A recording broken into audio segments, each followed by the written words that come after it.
స్వామి వివేకానంద అంటే మీలో ఎంతమందికి అభిమానం ఉంది? 2 చేతులు పైకెత్తండి. స్వామి వివేకానంద చెప్పారు, ఒక్క శ్లోకం నేర్చుకుంటే చాలని. శ్రీమద్ భగవద్గీతలో ఒక్క శ్లోకం. ఆ శ్లోకం ఏదో ఎవరైనా చెప్పగలుగుతారా? చేతులు దించండి. చెప్పగలిగే వాళ్ళు చేయొద్దండి. ఉపాధ్యాయుల వైపు కూడా చూస్తున్నా. ఆ శ్లోకం ఏదో చెప్పగలిగిన వారు. శ్రీమద్ భగవద్గీత 2వ అధ్యాయం 3వ శ్లోకం. ఆ శ్లోకం అధ్యాయం చెప్పా, శ్లోకం చెప్పా. 2వ అధ్యాయం 3వ శ్లోకం. కొంచెం క్లూ ఇస్తా.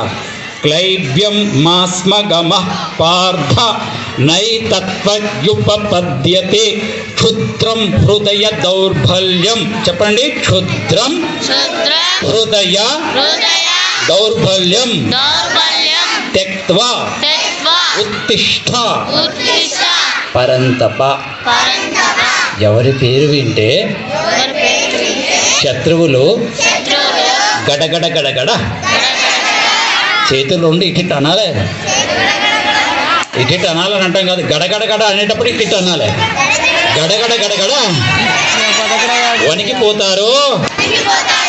అటువంటి ఓ అర్జున లే, యుద్ధం చెయ్యి అని చెప్పారు కృష్ణ పరమాత్ముడు.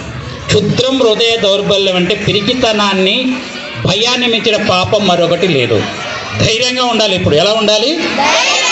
శ్రీమద్ భగవద్గీత 2వ అధ్యాయం 3వ శ్లోకం ఇంటికి వెళ్ళిన తర్వాత స్మార్ట్ ఫోన్లో మీరు చూసి కూడా నేర్చుకోగలుగుతారు. ఉపాధ్యాయులందరూ నేర్చుకోండి. మీ క్లాస్ రూమ్లో మీ పిల్లలకి మీరు నేర్పండి. చివరిగా మాకు ఏది అవసరమో అది మీకు తెలియజేస్తాం. ఓకే, 2 చేతులు జోడించండి. ఇక శాంతి మంత్రం చెప్తాను. 2 చేతులు జోడించండి. కూర్చోండి, అందరూ కూర్చోండి. అందరూ కూర్చోండి. జస్ట్ 1 నిమిషం శాంతి మంత్రం చెప్తాను. ఎక్కడ వాళ్ళక్కడ స్టాట్యూలా కూర్చోండి. మీ మనసులో మంచిగా ప్రార్థిస్తూ ఉండండి, మీ కోరికలు నెరవేరాలని. నా ముందు మీరు చేసే ప్రార్థన చాలా త్వరగా ఫలిస్తుంది. కమాన్, క్లోజ్ యువర్ ఐస్ అందరూ.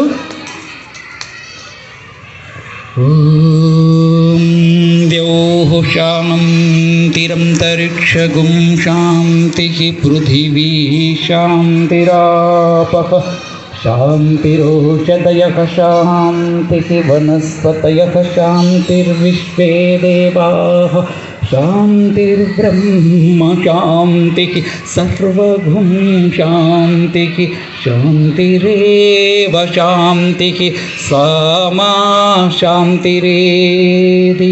ఓం శాంతి శాంతి శాంతి. హరి ఓం. చెప్పండి అందరూ, హరి ఓం. శ్రీ గురుభ్యో నమః. హరి ఓం. జై గురుదేవా.